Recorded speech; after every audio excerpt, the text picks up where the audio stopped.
6 pronunciation secrets every English learner should know. There are a lot of pronunciation rules. Remembering them all?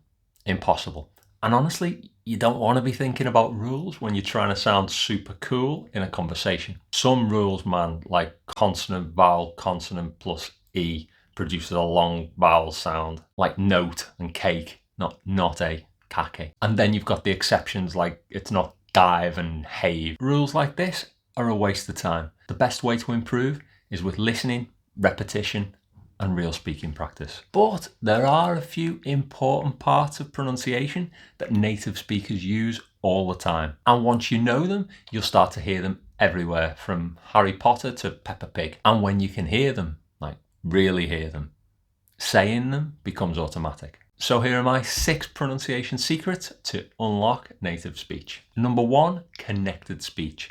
When we talk, we don't say the words individually. We stitch them all together and they become a continuous wall of sound. It's one of the first things you notice when you listen to native speakers, and it makes listening really difficult. But when you take a closer look, you can see what's going on.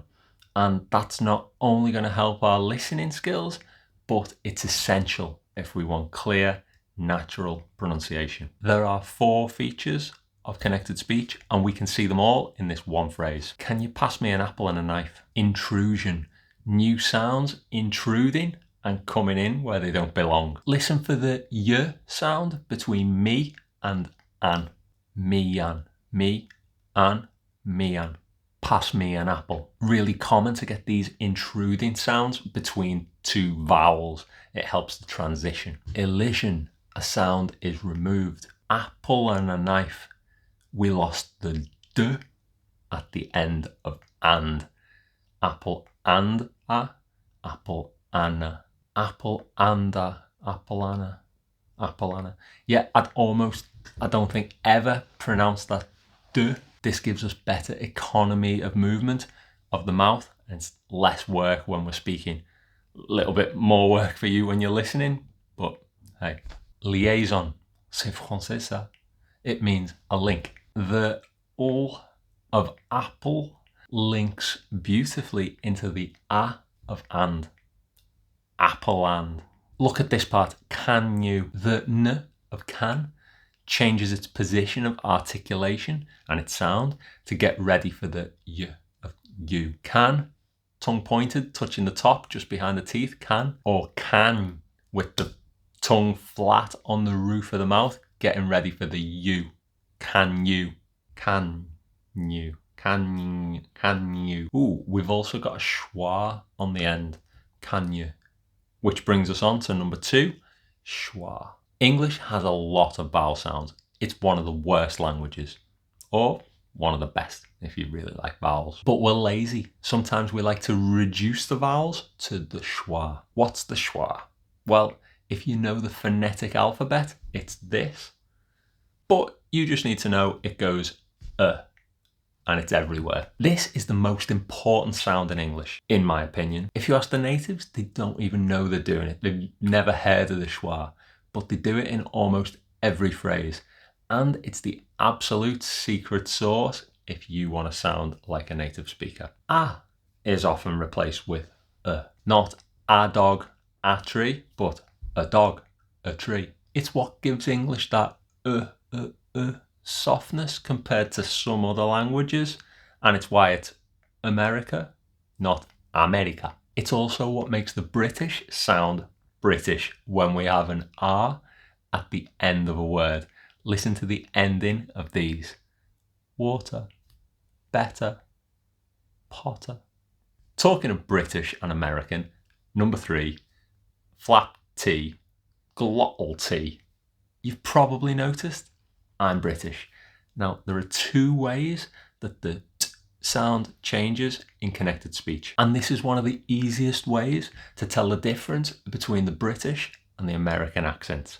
Big difference. Our American friends do this weird flap T thing in words like water, butter, city. It makes American English sound smooth and soft. The British, on the other hand, tend to pronounce their t much more. Water, butter, city. But there's also the glottal T that you'll hear in British English. Very common, especially in some regional accents. We stop the air in the throat. Water, butter, pasta butter, batter, water. I don't do this that much, especially not in words like water or butter. I'd almost never use it. Maybe in something like football, I wouldn't say football, no, football, which is technically a glottal T. And of course, this gives us the famous, anybody? No? Bottle of water? Bottle of water? Bottle of water. So you don't have to do this, but if you listen out for it, you'll definitely hear it being used. Number 4, weak forms. Weak forms are when common little words like, oh, did you hear that little glottal stop there on little words? Little words.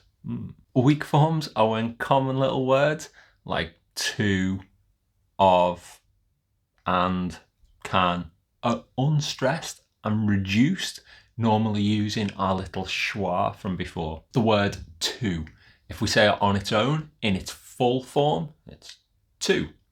But it has a weak form, to. Let's go to the park. Of becomes of, or just a cup of tea. And becomes n, bread and butter. For becomes f, this is for you. Can becomes can, I can help. You can use these weak forms in normal connected speech in most situations, but we don't use the weak form at the end of a phrase, like, what are you waiting for? Are and you can be weak. What are you waiting for? But for is full. I'm waiting for you. Here, for can take its weak form, but you takes its full form at the end of the phrase. 5, stress.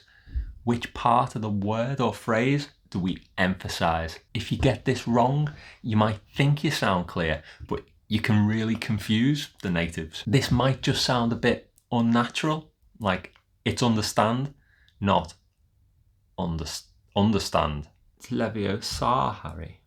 But sometimes the word stress completely changes the meaning, like record and record, present and present, permit, permit, import, import, important. You also need to think about the stress in the phrase. We want that natural rhythm of English. Or we can use stress to draw people's attention to important parts of the phrase. We can even change the meaning of a phrase with our stress. I didn't say she stole the money. Someone else said it. I didn't say she stole the money. It didn't happen. I didn't say she stole the money. Maybe I implied it, but I didn't say it. I didn't say she stole the money. Someone else stole it. I didn't say she stole the money. Maybe she borrowed it. I didn't say she stole the money. Maybe she stole something else. Here, there's no right or wrong, but the stress does change the meaning of the message.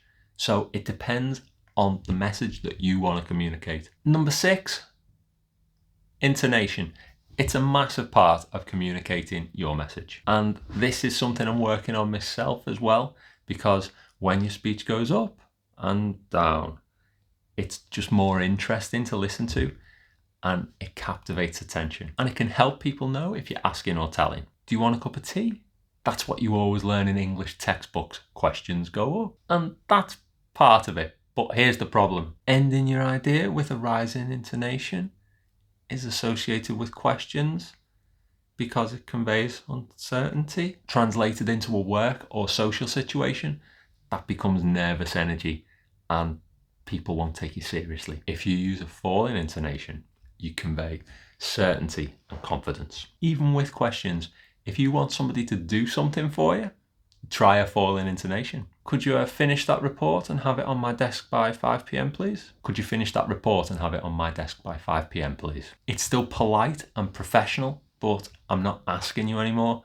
I'm telling you this is what needs to happen. Now, all of these pronunciation features need practice. So here's your next video of how to practice your speaking skills alone.